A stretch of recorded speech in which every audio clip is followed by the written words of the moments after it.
কোরআনের এই অনুষ্ঠানে যারা ইবাদত মনে করে এসেছি, খুশি হয়ে বলছি আলহামদুলিল্লাহ।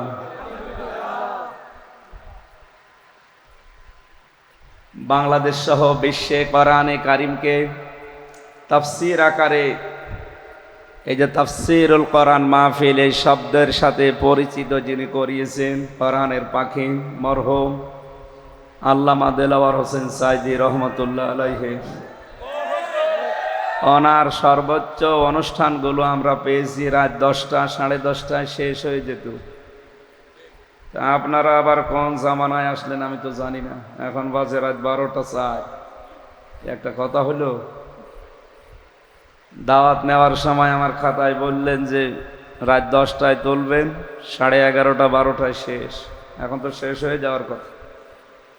যাদের নাম দেখলাম এখানে, বাংলাদেশের পথিতযশা আলেমে দিন যারা, শায়েখ আহমদুল্লাহ, মাওলানা আবুল কালাম আজাদ বাশার, মাওলানা ডক্টর নিজামুদ্দিন, মাওলানা মনিরুল ইসলাম মজুমদার, অধ্যাপক নুরুজ্জামান মঞ্জু, মাওলানা আবদুল্লাহ আল মারুফ, এদেরকে ভালো ভালো সময়গুলো দিয়েছেন, আর আমার জন্য রেখেছেন একেবারে শেষে।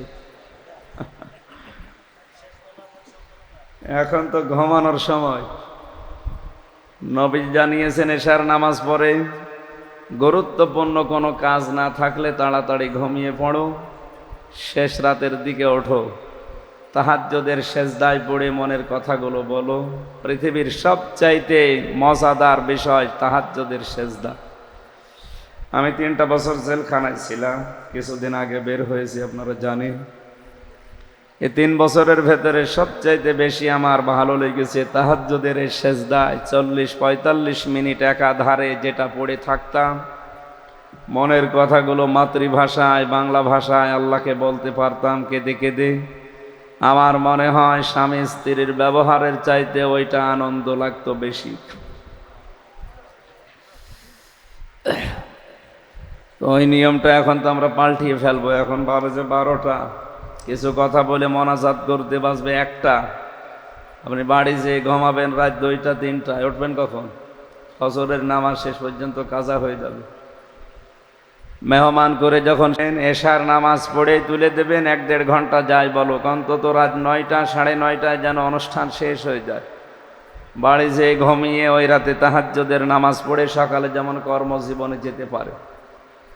আজকে যেটা করলেন এটা ঠিক হয়নি, আমার শরীরও এভাবে নষ্ট হয়ে যাবে।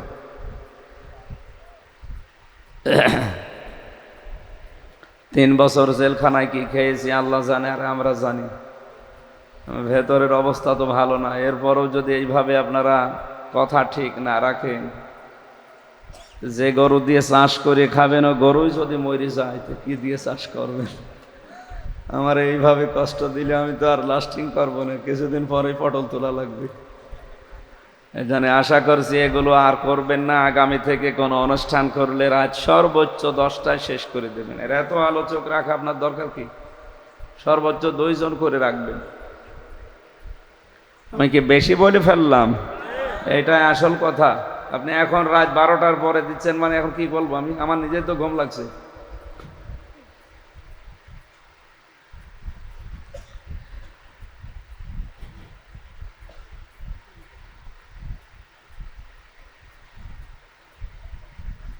কথা দিয়ে যারা কথা রাখে না, আমরা তাদেরকে কি বলি জানো? আপনারা নিজের কথায় নিজে কিন্তু ধরা খাবেন। এজন্য জোরে বলার দরকার নেই, আস্তে করে বলেন। কি বলে জানো? না, ওটা আর বলার দরকার নেই। আগামীতে আমি আবার বলছি, এটা করবেন না ভাই। সবার কষ্ট হবে, আমাদের সবার কর্মজীবন আছে। এই অধ্যাপক মঞ্জু সাহেব, উনি একটা কলেজের অধ্যাপক। আজকে আসার সময় দেখলাম গাড়িতে ঝিমাচ্ছে। ক্লাসে যে কি করবে বলে? কালকে মহেশখালীতে ছিল, হয়তো সারা রাত ওইভাবে করে ঘুরে বেড়িয়েছি।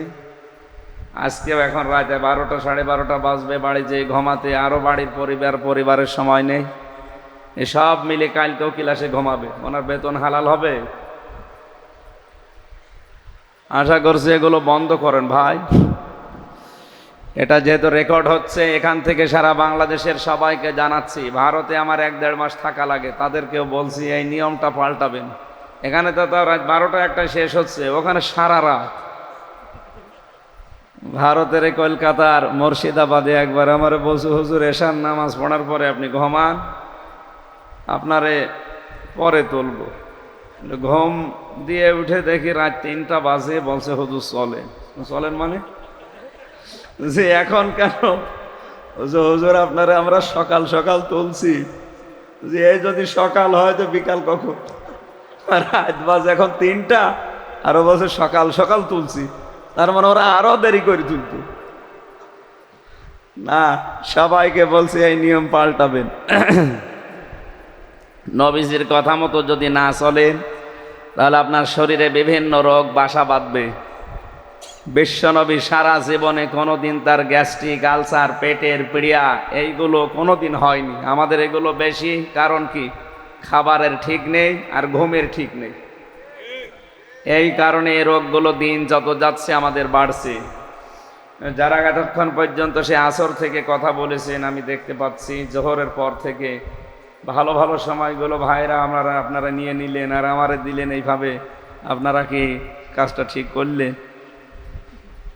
ঠিক আছে, তারপরও আমার বড় ভাই সবার জন্য দোয়া করছি। ওয়ারাফা'না লাকা যিকরাক, আল্লাহ এদের মর্যাদা সম্মান দুনিয়া আখিরাতে আরো বাড়িয়ে দাও, বলেন আমিন।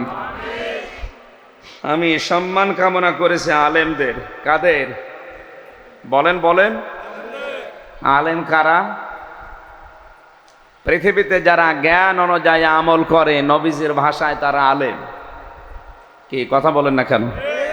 জ্ঞান অনুযায়ী আমল করা মানুষ আলেম এখন পৃথিবীতে কম না বেশি? না, দিন দিন আরো হারিয়ে যাচ্ছে। যে কয়জন করতো ওদেরকে আল্লাহ তুলে নিচ্ছে। কথা বলেন না কেন? নবীজি জানিয়েছিলেন ইন্তেকালের আগে যে কিয়ামতের আগে আল্লাহ পাকে পৃথিবী থেকে এলেম তুলে নেবে। সাহাবা ইকরাম বললেন কিভাবে? বলেন এলেম ওয়ালা মানুষগুলোকে আল্লাহ তুলে নেওয়ার মাধ্যমে এলেম তুলে নেবে। আপনি তাকান এই কয় বছরের ভেতরে বাহারুল উলুম যারা সবচাইতে বড় জ্ঞানী মানুষ এই বাংলাদেশ সহ বিশ্ব থেকে আল্লাহ তুলে নিয়েছে। এজন্য জ্ঞান অনুযায়ী আমাদের যাদের আমল হচ্ছে না তাদেরকে আমরা আলেম বলিও না, আলেম মনেও করি না।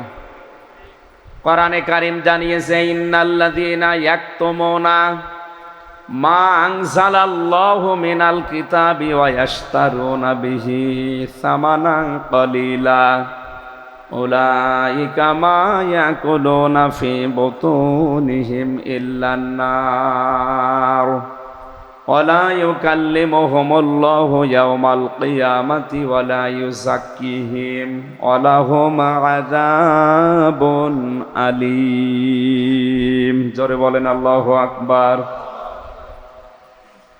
সূরা বাকারা 2 নম্বর পারার 5 নম্বর পৃষ্ঠার 3 নম্বর লাইনের 174 নম্বর আয়াতে আছে। তাফসিরে ফি জিলালিল কোরআন সাজ্জাদ কুতুব এভাবে লিখেছেন, আল্লাহ পাক বলেন নিশ্চয় যে বা যারা ইয়াকতুমুনা কাতামা ইয়াকতুমু মানে গোপন করা। এটা মজারে বর্তমান ভবিষ্যৎ, প্রেজেন্ট ফিউচার। এখন যারা করছে, ভবিষ্যৎ বলতে কিয়ামত পর্যন্ত যারা করবে। মান সালাল্লাহু মিনাল কিতাব, আল্লাহ পাক এই কিতাবের ভেতরে যা নাজিল করেছেন সেই কথাগুলো, এটা গোপন করার দ্বারা ইহুদিরা খুশি হয়, খ্রিস্টানরা খুশি হয়, সর্বোপরি বাংলাদেশের নামধারী মুসলমান মুনাফিক যারা এরা খুশি হয়। এদেরকে খুশি করার জন্য কোরআনের সঠিক কথাগুলো দুনিয়ার কোন স্বার্থ পেয়ে যারা গোপন করে রাখে, আল্লাহ পাক বলেন এই গোপন করার দ্বারা তাদের হাদিয়া তোফা বেড়ে যায়, তাদের নজর নিয়াত যেটা ছিল তাদের ওইটা বেড়ে যায়, তাদের সেই জায়গা ছিল ওই জায়গা থেকে বাতিলরা আরো উপরে তুলে দেয়। আমার তো মনে হয় আয়াত পড়ার পরে ১৫০০ বছর আগে আল্লাহ যা যা বলেছেন বাংলাদেশে এখন খাপের খাপ, মমতাজের বাপ মিলে যাচ্ছে। আপনি দেখেন আজ যারা কোরআনের কথাগুলো জানার পরেও গোপন করে রাখে, তারা যেখানে আছে এখান থেকে উপরে তুলে দেয় বাতিলরা। জেলা শহরের মসজিদে যদি ইমাম থাকে, যে ইমাম কোরআনের যত কথা গোপন করতে পারছে তাদেরকে আজ তত বড় জায়গায় দেওয়া হচ্ছে। তাদের বেতন, নজর নেওয়াজ, হাদিয়া, তোফা সব বেড়ে যাচ্ছে দিন দিন। কোরআনের ভাষায় আল্লাহ পাক বলেন, এই যে বেতন, নজর নেওয়াজ যেগুলো বাড়ে এগুলো একটাও কিন্তু ঠিক না, এগুলো সব জাহান্নামের আগুন। সবচাইতে বড় ক্ষতি হবে ওই মানুষগুলোর সাথে আল্লাহ কিয়ামতে কথা বলবেন না এবং তাদেরকে পবিত্র করবেন না। বলেন নাউজুবিল্লাহ। চট্টগ্রামবাসী 48,000-এর উপরে এই দেশে এখন পীর। অধিকাংশ দরবারে গেলে আমার যতটুকু বাস্তবতায় ধারণা আছে, অধিকাংশ পীরের দরবারে গেলে সেখানে ইসলামী রাজনীতির কোনো কথা পাওয়া যায় না। বলে এটা রাজনীতি মুক্ত দরবার। বলেন নাউজুবিল্লাহ। যেই দরবারে গেলে রসুলের 10 বছরের রাজনীতি পাওয়া যায় না, ওটা শয়তানের দরবার। 48,000-এর ভেতরে আমার মনে হয় প্রায় সবই এখন এইটা। অনেকে রাজনীতি এটা কোরআনের যেটা আছে এটাকে হারাম মনে করে ফতোয়াও দিচ্ছে। এর দ্বারা তারা বাতিলের কাছে নজর নেয়াজ পাচ্ছে, পদ পদবি পাচ্ছে, বিভিন্ন চেয়ার পর্যন্ত পেয়ে যাচ্ছে। কথা বলেন না কেন? এ চট্টগ্রামে নেই? হ্যাঁ, নাম ধরা লাগবে। এগুলোর দ্বারা আপনি টাকা পয়সা, অর্থ সম্পদ, পদ পদবি, চেয়ার যা কামাই করছেন, আল্লাহর ভাষায় সব জাহান্নামের আগুন। এখন যদি বলেন ওরা জানে না, হ্যাঁ জানে, ওর চাইতে শয়তান আরো বেশি জানতো। এই কথা বলেন না কেন? ওর জ্ঞান আর কতটুকু আছে? শয়তানের জ্ঞান ওর চাইতে 1000 গুণ বেশি ছিল। ও জ্ঞানের ওপরে আমল না করার কারণে মারদুদ হয়ে গেছে, শয়তান হয়ে গেছে। আজ বিশ্বে যারা কোরআনে কারিমের জ্ঞান পাওয়ার পরে যারা দুনিয়ার স্বার্থে পেয়ে আমল করে না, ওগুলো শয়তানের চাইতেও খারাপ। কারণ ওর পেটে এখন যা গিয়েছে, এই মাগরিবের পরে খাবার খেয়েছে, ওটা জাহান্নামের আগুন। আপনি বলতে পারেন না, দেখলাম সাগরের মাছ দিয়ে খাবার খেয়েছে। কে বলেছে ওটা সাগরের মাছ? উলাইকা মা ইয়াকুলুনা ফি বুতুনিহিম ইল্লান নার। আল্লাহ বলেন পেটে যা দিয়েছে জাহান্নামের আগুন ছাড়া আর কিছু না। এই আয়াত তো আমি বানালাম। বলেন, আপনি যদি এই কথা শোনার পরে যদি আপনাকে শত্রু মনে করেন, আমাকে না, আপনাকে আমি বাঁচার জন্য বললাম। শয়তান আপনাকে দখল করে ফেলেছে, আপনি টের পাচ্ছেন না। আপনি এখন ফিরে আসেন, ঘর যখন কেটে যাবে তখন টের পাবেন। অধ্যাপক মঞ্জু সাহেব এখন যদি বাড়িতে যাওয়ার পরে ওনার স্ত্রী ওনারে গালি দেয়, শুয়োরের বাচ্চা, আর ভালো লাগবে? এক কথা বলে না কেন? ওনার রাগ হবে না? না রাগ হবে মানে না, রাগ হবে। ওনার যদি জ্ঞান থাকে উনি চিন্তা করবে, আমার শিক্ষিতা বউ, ধার্মিক বউ, ভালো বংশের মেয়ে, কোনোদিন আমার মুখের ওপরে চোখ তুলে কথা বলে না। আর আজকে সালাম দেওয়ার পরে আমারে কুকুরের বাচ্চা, শুকুরের বাচ্চা বলে গালি দিচ্ছে। অবশ্যই আমার বউরে ভূতে ধরেছে। কিসে ধরেছে? এরে জিনে ধরেছে, ভূতে ধরেছে, পরিতে ধরেছে। তাছাড়া স্বাভাবিক থাকলে তো আমারে গালি দেওয়ার কথা না। কোরআনের কথা শোনার পরে যার চরিত্রের সাথে মিলে যায়। এখন যদি লোকটা আল্লাহর উপরে রাগ না করে হামজার উপরে রাগ করে, বুঝতে হবে ওর স্বাভাবিক নেই, ওরে শয়তান দখল করে ফেলেছে।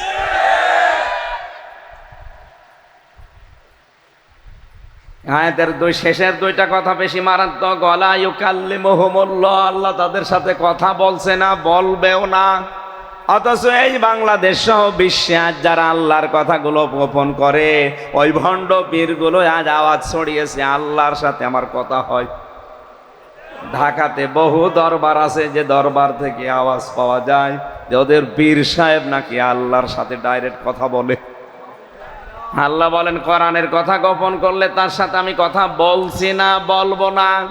ওয়ালা ইউযাক্কিহিম, তাদের পবিত্র করছি না, করবও না। তার মানে তাদেরকে জাহান্নামের আগুন দিয়ে আমি আল্লাহ ঝালাই করব। উলাইকা লাহুম আযাবুন আলীম, এদের জন্য যন্ত্রণাদায়ক শাস্তি রেডি করা আছে। বলেন নাউজুবিল্লাহ। এই আয়াত অনুযায়ী আমার যতটুকু বাস্তবতায় জ্ঞান আমি পেয়েছি, আলেম শুধু নামের আগে মাওলানা, মুফতি, হাফেজ, মুহাদ্দিস লেখা থাকলে আলেম হয় না। আলেম হওয়ার জন্য কমপক্ষে 3টা গুণ থাকা লাগবে। কয়টা? বলেন বলেন। যে আলেম আল্লাহর কোরআন নিয়ে চিন্তা ভাবনা করে, যে আলেম কবিরা গুনাহ থেকে নিজেকে সমর্থ থাকার পরও বাঁচিয়ে রাখে, যে আলেম আল্লাহর ইবাদতে নিজেকে নিয়োজিত রাখে। আপনি হিসাব করে বলেন, এই আলেম বাংলাদেশে এখন হাতে গোনা নেই। বিশাল সব বাগাই দিয়ে, পাগড়ি মাথার উপরে ফেলে দিয়ে, রোমাল দিয়ে মনে হচ্ছে আসমান থেকে পালিয়ে এসেছে জিবরাইলের ছোট ভাই। বলে আমি দুনিয়াদারি কিচ্ছু বুঝি না, লা ইলাহা ইল্লাল্লাহ, কাউকে কিছু বলবো না। এটা কি কালেমা নাকি? এটা একটা বিপ্লবাত্মক কথা। লা ইলাহা ইল্লাল্লাহ এ কথা যদি কেউ ঘোষণা দেয়, এর বিপরীতে যারা আছে তাদের সাথে সংঘর্ষ বাঁধবেই। মুহাম্মদ রাসূলুল্লাহ কালেমার দাওয়াত দিয়ে তিনি শত্রু হয়েছিলেন জালেমদের, আর তার দাওয়াত যারা কবুল করেছে তারাও কিন্তু জালেমদের টার্গেট হয়েছিল। আজ আমরা অনেকেই কালেমার দাওয়াত দেই, যাদের কাছে দেয় ওরাও বোঝে না, যে দেয় সেও বোঝে না। আপনি এই সহজ কথাটা কেন মাথায় নিতে পারেন না? বিশ্বনবী মুহাম্মদ রাসূলুল্লাহর মতো ভালো মানুষ এই কালেমার দাওয়াত দিতে গিয়ে তিনি টার্গেট হয়ে গেলেন 82 বার ইহুদিদের। কতবার? আরো জোরে বলেন। আমার তো এই হাদিসের দিকে তাকিয়ে মনে হয় আজ ফিলিস্তিন সহ, আফগানিস্তান সহ এই বিশ্বের যত মুসলমানেরা কালেমা বুঝে পড়ে তাদেরই টার্গেট করে আজ ইহুদিরা। ফিলিস্তিনকে এমনি টার্গেট করে নাই। 82 বার যদি বিশ্ব নবীকে ওরা জীবিত অবস্থায় মেরে ফেলার জন্য টার্গেট নেয়, এমনকি মারা যাওয়ার পরেও তাকে কবর থেকে তুলে নেওয়ার জন্য ষড়যন্ত্র করেছিল। তাহলে আজও বিশ্বে যারা সত্যিই নবীর মতো কালেমার কথা বলে, কালেমা পড়ে, তাদেরও বিরুদ্ধে ষড়যন্ত্র ইহুদি আর খ্রিস্টানরা করবেই। আমেরিকার সুরটা একটু নরম দেখে অনেকে বিভ্রান্ত হচ্ছে। না, ইহুদি, খ্রিস্টান, বৌদ্ধ, হিন্দু, মাজুসি, শুধু মুসলমান বাদ দিয়ে 4500 জাতি এখন দুনিয়ায়, সব ওরা এক। কোরআনে কারিমে আল্লাহ পররাষ্ট্রনীতির আয়াত দিয়েছেন, ইয়া আইয়ুহাল্লাযীনা আমানু লা তাত্তাখিযুল ইয়াহুদা ওয়ান নাসারা আউলিয়া বা'দুহুম আউলিয়াউ বা'দ। খুব ভালো করে শোনেন, হয়তো আয়াতটা এভাবে শোনেননি। আলেম যারা আছে তাদেরকে বলছি, ওহে যারা ইমানের দাবি করো, এটা সূরা মায়েদার 51 নম্বর আয়াত, তাদেরকে বলছি লা তাত্তাখিযুল ইয়াহুদা ওয়ান নাসারা আউলিয়া, ইহুদি আর নাসারাদেরকে তোমরা কখনো বন্ধু হিসাবে গ্রহণ করবা না। এই আয়াতটা কার? বলেন বলেন। আয়াতের পরবর্তী শব্দ কি? বা'দুহুম আউলিয়াউ বা'দ, যখন তারা একে অপরের বন্ধু। পররাষ্ট্রনীতির এই আয়াতটা আল্লাহ এমনিতে নাজিল করেন নাই। বিশ্বে টিকে থাকতে হলে, বিশ্বে চলতে হলে পররাষ্ট্রনীতি এটা একটা ইবাদত, এটা আপনার লাগবে। ইহুদি, খ্রিস্টান, বৌদ্ধ, হিন্দু যারা আছে তারা যদি একে অপরের বন্ধু হয়ে কাজ করে, তখন আর তাদের সাথে মিল মহব্বত দিয়ে চলা যাবে না। আজ ইহুদিরা খ্রিস্টানদের বন্ধু, খ্রিস্টানরা হিন্দুদের বন্ধু, হিন্দুরা বৌদ্ধদের বন্ধু। আপনি কি মনে করছেন চীন, রাশিয়া, আমেরিকার সাথে দ্বন্দ্ব? এটা তো মুখে মুখে, ভেতরে ওদের সব এক, মুসলমান টাইট করার জন্য। আজ ফিলিস্তিনের পক্ষে শুধু মুসলমানেরা বাদ দিয়ে কেউ কথা বলছে না, অথচ তারাও তো মানুষ। আমি যেটা বোঝাতে চাচ্ছিলাম, কালেমা হচ্ছে বিপ্লবাত্মক একটা বাক্য। এ বাক্য বলতে গেলে এর বিরুদ্ধে যারা আছে অবশ্যই তাদের সাথে সংঘাত হবে, মাস্ট বি। আল্লাহ আমাদেরকে কালেমা সাজ্জেদ কুতুবের মতো বোঝার তৌফিক দিন, বলেন আমিন। তাকে ফাঁসির আসামি যখন করা হয়েছে, ফাঁসি দেওয়ার আগে জেলখানার যিনি ইমাম থাকে, খতিব থাকে, উনি এসে কালেমা পড়াবে। ডাক দিয়ে বললেন, আল্লাহর বান্দা, এই কালেমাটার দাওয়াত দিতে গিয়ে আজ আমার ফাঁসির রায় দিয়েছে, এখনই আমাকে মেরে ফেলবে। আর এই কালেমা পড়ি আপনি বেতন পাবেন, নজর পাবেন, নিয়াজ পাবেন, আপনার মর্যাদা আরো বাড়বে রাষ্ট্রে। সুতরাং আপনি ভালো করে শুনে নেন, আপনার কালেমা আর আমার কালেমা কখনো এক না।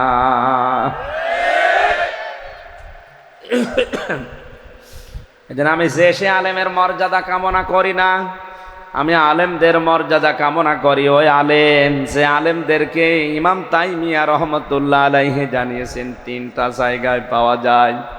1 নম্বরে মাটির নিচে, 2 নম্বরে জিহাদের ময়দানে, 3 নম্বরে জালেমের জেলখানায়। আল্লাহ আলেমদের মর্যাদা তুমি সত্যিই বাড়িয়ে দাও, হাক্কানি আলেমদের, বলেন আমিন। দরুদ আর সালাম পড়ছি আমাদের নবী মুহাম্মদ রাসূলুল্লাহ সাল্লাল্লাহু আলাইহি ওয়াসাল্লামের প্রতি। আমার আজকের তেলাওয়াতকৃত আয়াত সূরা আলে ইমরানের 14 নম্বর আয়াত। এখানে মহান আল্লাহ আমাদেরকে কিছু জিনিসের প্রতি আকর্ষণ তৈরি করে দিয়েছেন। যেহেতু তাফসীরুল কোরআন মাহফিল লেখা, জোহরের পর থেকে যত মানুষের নাম দেখলাম তাফসীর আকারেই হয়তো তারা কথা বলেছে, মূল কথা আপনারা শুনে ফেলেছেন। আমি তো ছোট মানুষ, যতটুকু পারি আয়াতের উপরে আমার যতটুকু স্টাডি আছে, পড়াশোনা আছে, তাফসীর আকারে আমি বলার চেষ্টা করব ইনশাআল্লাহ। শয়তান যদি আশপাশে থাকে, তাকে যেন আমরা তাড়াতে পারি। শয়তান তাড়ানোর দোয়া আগে পড়েন, আউযু বিল্লাহি মিনাশ শাইতানির রাজিম, বিসমিল্লাহির রহমানির রহিম।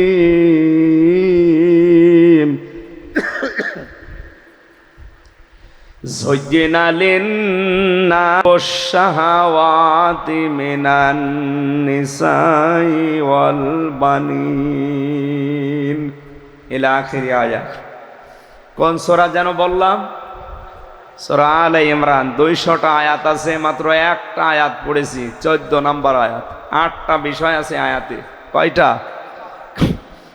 আল্লাহ পাক বলেন আকর্ষণীয় করিয়ে দিয়েছি, শোভন করে দিয়েছি, মায়া মহাব্বত ভালোবাসা তৈরি করে দিয়েছি 8টা জিনিসের উপরে। দুনিয়ায় 8টা জিনিসের প্রতি মানুষ দুর্বল, এর দিকে মানুষের ঝোঁক, ভালোবাসা, মহাব্বত, আকর্ষণ বেশি। চট্টগ্রামবাসী, আপনি এবার নিজের সাথে মিলাবেন আপনার এই 8টা জিনিসের প্রতি ভালোবাসা আছে কিনা। আর আয়াতের শেষ কথা আল্লাহ আমাদের কি জানাতে চেয়েছেন? 1 নম্বরে পৃথিবীর মানুষের ভালোবাসা, আকর্ষণ আমি আল্লাহ তৈরি করে দিয়েছি তার স্ত্রীর প্রতি। কার প্রতি? আরো জোরে বলেন। বিশ্বনবী জানিয়েছেন আমার কাছে 3টা জিনিস ভালো লাগে, পছন্দ হয়। 1 নম্বরে সুগন্ধি, 2 নম্বরে নামাজ, আর 3 নম্বরে আমার নিজের স্ত্রী। কার স্ত্রী? এখানে যারা বসে আছি আমাদের কাছে ওই স্ত্রী ভালো লাগে, কিন্তু নিজেরটা বাদ দিয়ে অন্যেরটা। মানে নিজেরটা বাদ দিয়ে অন্যেরটা ভালো লাগে। এই কারণে আজ বাংলাদেশে পরকীয়া প্রেম। আমি আয়াতের তাফসীর পড়তে গিয়ে তাফসীরে হাক্কানিতে পেয়েছি, কেউ যদি পরকীয়া প্রেমে লিপ্ত হয়, কমপক্ষে দুনিয়া আখিরাত মিলে তার 6টা ক্ষতি হবে। এখানে যদি থাকেন এই মুহূর্তে আপনার চরিত্র পাল্টাবেন। 1 নম্বরে আপনার চেহারার উজ্জ্বলতা নষ্ট হয়ে যাবে। 2 নম্বরে আপনার জীবনের ইবাদত বন্দেগী কবুল হওয়া বন্ধ হয়ে যাবে। 3 নম্বরে মরণের সময় আপনি বেঈমান হয়ে মারা যাবেন, ঈমান পাবেন না। এই যে এত বড় কঠিন কঠিন কথাগুলো বললাম, এবার আল্লাহকে সাক্ষী রেখে হাত তুলে বলেন তো, পরকীয়া প্রেমে লিপ্ত আছেন কারা? হাত তোলেন তো। ও, এই হাদিস বলা আমার মনে হয় এই জেলার জন্য না, এ কুষ্টিয়ার জন্য কার্যকর।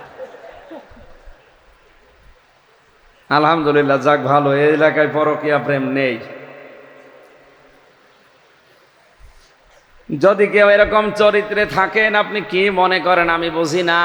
নিজের স্ত্রী বাদ দিয়ে অন্যের স্ত্রীর সাথে হোক, অন্যের মেয়ে লোকের সাথে যে লাইন আপনি লাগিয়েছেন, কোন কারণে লাগান বলেন তো?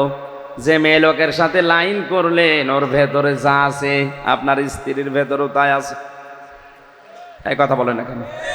নাকি জিনিসপত্র কম বেশি আছে? না, সব পুরাপুরি ঠিক। হ্যাঁ, এখানে একটু ছোট্ট কথা বলা দরকার। এখানে হাজারো স্বামী বসে আছে, এই কারণে বলছি। মেয়েরা আছে না, সম্মানিতা মা বোনেরা, বাংলাদেশের পুরুষ মানুষের শরীর এমনি চলে না, কলকাতা হারবার আলী ইন্ডিয়া হারবাল ছাড়া। কথা বলছেন এখানে? এদের যে যৌবন, এ তো এমনি চলে না। এরপরও যদি কোনো পুরুষ মানুষ আপনারে রেখে লাইন করে, বুঝতে হবে শুধু ওই পুরুষের একা দোষ না, আপনারও কিছু দোষ আছে। আল্লাহর নবী জানিয়েছেন, এই পৃথিবীতে যখন স্বামী বাড়িতে আসবে, দুনিয়ায় যত কাজ থাক সব কাজ মেয়েদের জন্য নিষিদ্ধ। স্বামীকে আগে হাসি মুখে সালাম দিয়ে তাকে সময় দেওয়া মেয়েদের জন্য বড় ইবাদত। এইটা পারিবারিক জীবনে না থাকার কারণে স্ত্রীর পক্ষ থেকে রেসপেক্ট, সম্মান এবং আদর সোহাগ যেটা পাওয়া দরকার, অধিকাংশ পরিবারের স্বামী এটা পায় না, এই জন্যে লাইন করে। এবারে একটু জোরে বলেন ঠিক? হ্যাঁ, তার মানে বোঝা যাচ্ছে এখানে লাইন মারা লোক আছে।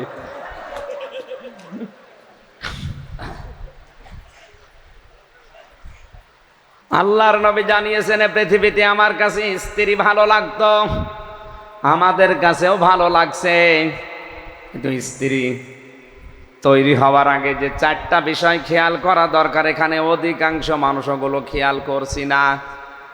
এই যে লোকটা বসে আছে, বিয়ে করার পরে 10 বছর পার হয়ে গেছে, হয়তো এখন উনি বউ পাল্টাতে পারবে, কিন্তু সন্তান হয়ে গেছে 2-3টা। বলেন তো, তারা তাদের মা পাল্টাতে পারবে? আরো আসতে বলেন।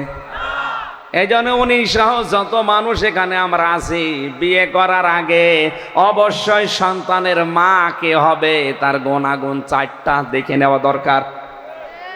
1 নম্বরে তার বংশ দেখতে হবে, 2 নম্বরে তার সৌন্দর্য, 3 নম্বরে তার সম্পদ, 4 নম্বরে দেখা লাগবে আল্লাহওয়ালা দিনদারিত্ব। অথচ আজকে বাংলাদেশ সহ অধিকাংশ মুসলিম দেশে মুসলমানদের বিয়ে শুরু হয় হারাম কাজ দিয়ে। মেয়ে দেখতে যাচ্ছে ছেলের দোলা ভাই আর বাবা, যে বিয়ে করবে যে ছাড়া দোলা ভাই আর বাবার জন্য দেখা ওই মেয়েকে যায় যাচ্ছে। আরো আসতে বলেন। অনেক জায়গায় দেখা যায় দোলা ভাই আর বাবা মিলে দেখতে গেছে, বাবার পছন্দ হয়ে গেছে, ছেলে বাদ দিয়ে নিজেই বিয়ে করে ফেলেছে। আর ওই মেয়েটা কবুল বলার আগে তো বাবার জন্যেও তা, দোলা ভাইয়ের জন্যেও তা, ওই ছেলের জন্যেও তা। কথা বলেন না কেন? আপনি হারাম কাজ দিয়ে শুরু করলেন কোন কারণে? এরপর সন্তান জন্ম দেওয়ার সময় যেটা করা লাগে, ওইটা অধিকাংশ মানুষের আমার মনে হয় ওর দোয়ায় জানা নেই। রংপুরে এক মাহফিলে গিয়েছিলাম, এক মুরব্বি এসে বলছে, হুজুর আসসালামু আলাইকুম। চেহারা দেখে তো মনে হচ্ছে অনেক বয়স, কি ছেলে মেয়ে আছে আপনার? হ্যাঁ। কয়টা? 9টা। 9টা ছেলে মেয়ে হয়ে গেছে। দাদা বলে আগে ডাকলাম, বললাম দাদা সন্তান জন্ম দেওয়ার সময় একটা দোয়া পড়া লাগে, একটু বলেন দেখি। বলছো হুজুরও দোয়া এখনো পড়া হয়নি। তো ও দোয়া এখনো পড়েননি, 9টা জন্ম দিয়েছেন, আবার কবে পড়বেন? অথচ ওই দোয়ার ভেতরে মারাত্মক দুইটা কথা আল্লাহকে বলা হয়। বিসমিল্লাহি, আমি আল্লাহর নামে আরম্ভ করছি আজকের এই বাসর রাত, আজকের এই সংসার। আল্লাহুম্মা জান্নিবিনা শাইতান ও জান্নিবিশ শাইতান মা রাযাকতানা, আমি এবং আমার স্ত্রী দুইজনেই শয়তান থেকে আল্লাহর আশ্রয় চাই, এবং আমাদেরকে রিজিক হিসাবে আল্লাহ তুমি যা দেবে সন্তান আদি, ওগুলো যেন শয়তান থেকে নিরাপদ থাকে, মুক্ত থাকে। এ দোয়াটা আপনি কি খেলাসূরা মনে করেন? নবীজি নিজে শিখিয়েছেন এটা। আজ আমাদের স্ত্রীগুলো যে 4টা গুণ দেখে বিয়ে করার দরকার ছিল, প্রথম 3টা হয়তো অনেকেই দেখে, হ্যাঁ বংশ দেখে, তার সৌন্দর্য দেখে, তার সম্পদ দেখে। 4 নাম্বার যেটা না দেখলে হবেই না, সেইটা আমার দেখার ভেতরে নেই। এই জন্য অধিকাংশ পরিবারে আজ জান্নাতের কাঙ্ক্ষিত সুখ নেই। পরিবারগুলো আজ জাহান্নামের অগ্নিকুণ্ডে, মনে হচ্ছে অগ্নিকুণ্ড জ্বলছে, জাহান্নামের আগুন জ্বলছে।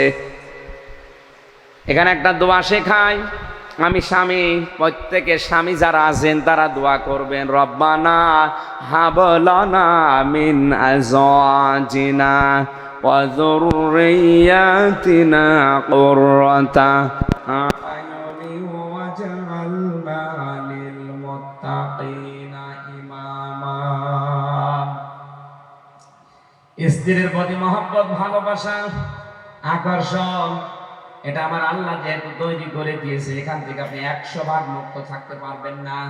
কিন্তু সাবধান, এদের পেছনে থাকতে গিয়ে যেন আপনার বিশাল জীবন আখিরাত নষ্ট হয়ে না যায়।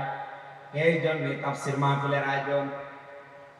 সূরা মুনাফিকুনের 9 নাম্বার আয়াতে আমার আল্লাহ আমাদেরকে সতর্ক করছেন ভালোবেসে, ইয়া আইয়ুহাল্লাযীনা আমানু লা তুলহিকুম আমওয়ালুকুম ওয়ালা আওলাদুকুম আন যিকরিল্লাহ ওয়া মান ইয়াফআল যালিকা ফাউলাইকা হুমুল খাসিরুন।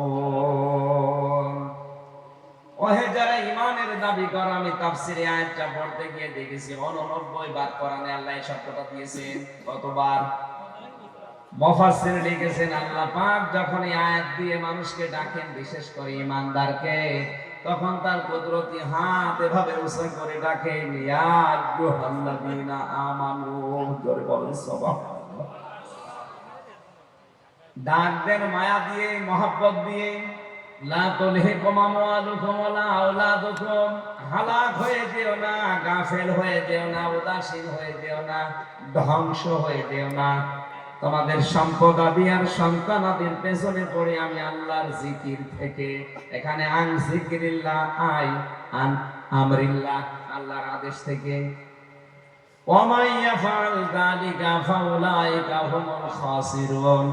কোন মানুষ যদি এই কাজ করে, স্ত্রী, সন্তান, সম্পদ এগুলোর পেছনে পড়ে আমার আল্লাহর আইনগুলো যদি ভুলে যায়, আল্লাহ পাক বলেন ওই লোকটার জীবন ক্ষতিগ্রস্ত।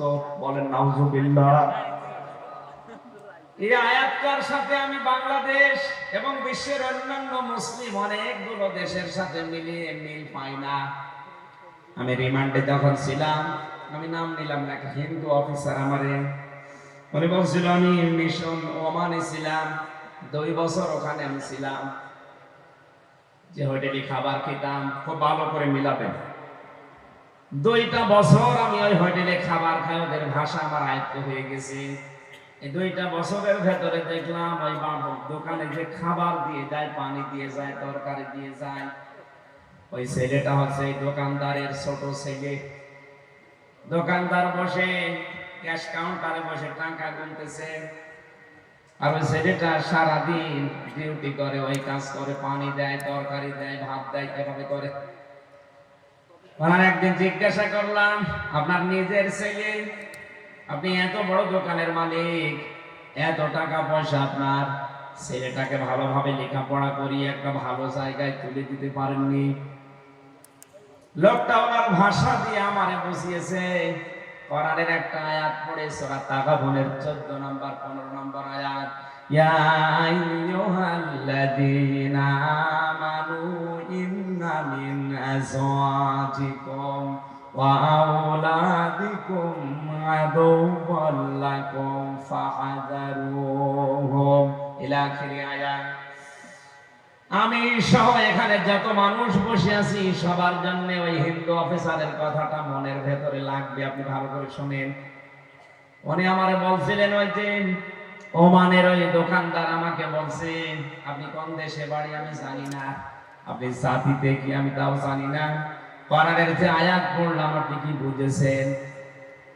ও হিন্দু বেটা, ওর কোরআনের অনেকগুলো আয়াত দেখলাম ওর মুখস্থ আছে। আমি তো নিজে হাফেজ। ও যে সমস্ত আয়াতগুলো বলছিল আমি থ হয়ে গেছি রিমান্ডে। কি বলে হিন্দু মানুষ? আমার তো মনে হয় যতগুলো আয়াত আমার সামনে 10 দিন রিমান্ডে পড়েছে, ওর প্রায় 2-3 পারা কোরআন মুখস্থ হয়ে আছে। আমার বলছে, হুজুর এই দুটো আয়াতটা যখন পড়েছে সূরা তাগাবনের 14 এবং 15 নম্বর আয়াত আমারে শোনালো। আমি তো বাংলায় পড়েছি, আমি বুঝে ফেলেছি উনি আমারে কি বলতে চাই। দোকানদার আমাকে বলতে চেয়েছে, হে আল্লাহর বান্দা, আল্লাহ পাক আমাকে কোরআনে কারিমে জানিয়েছে অবশ্যই তোমাদের স্ত্রী, তোমাদের সন্তান তোমাদের মাঝে মাঝে তোমাদের জন্য শত্রু হয়ে দাঁড়াবে, সুতরাং তাদের সম্পর্কে সতর্ক থাকবা। এটা আমার সন্তানের প্রতি আমার কিছু দায়িত্ব আছে। একে জন্ম দেওয়ার পরে আমি এর একটা সুন্দর নাম রেখেছি, আহমেদ আলী। কি নাম? এর নাম রেখেছি আহমেদ আলী। 2 নাম্বার, একে যতটুকু পারি আমি দ্বীনের শিক্ষা দিয়েছি। হ্যাঁ, ইসলাম মানতে গিয়ে যতটুকু দিন জানা লাগে ও জানে। 3 নাম্বার, ওর একটা কর্মজীবন তৈরি করে দেওয়া দরকার, হালাল। আমার যতটুকু সামর্থ্য ছিল আমি তৈরি করে দিয়েছি। তাই বলে তো আমি ওর জন্য ঘুষ দিয়ে বড় জায়গায় চাকরি দিয়ে আমার আখিরাত নষ্ট করতে পারি না। এরকম বাবা দেশে দেয়। নিজের সন্তানের যোগ্যতা নেই, এরপরে উপরে টাকা পয়সা দিয়ে এমন জায়গায় বসিয়েছে, টাকা দিয়ে ঘুষ দিয়ে। বেশি বলে ফেললাম? হ্যাঁ, কথা বলেন না কেন? এ বাবা কিন্তু জানে যে চেয়ারের যোগ্যতা আমার ছেলে নেই, এরপরও ঘুষ দিয়ে ওই জায়গাটা ওই চেয়ারে তাকে বসিয়ে চেয়ারটায় বসে আরো আজে বাজে কাজে, অবৈধ কাজে আঞ্জাম দিচ্ছে ওর ছেলে, কারণ চেয়ারের যোগ্যতা তো ছেলের নেই। দোকানদার বলছে, আল্লাহর বান্দা, 4 নাম্বার, ওকে আমি একটা সৎ পাত্রী দেখে পাত্রস্থ করেছি, ওকে আমি একটা সৎ পাত্রী দেখে বিয়ে দিয়েছি। নবীজি আমাকে 4টা দায়িত্ব দিয়েছিল, আমি পুঙ্খানুপুঙ্খভাবে আদায় করলাম। ওর জন্য দুনিয়াদার হয়ে আমি তো জাহান্নামে যেতে পারি না।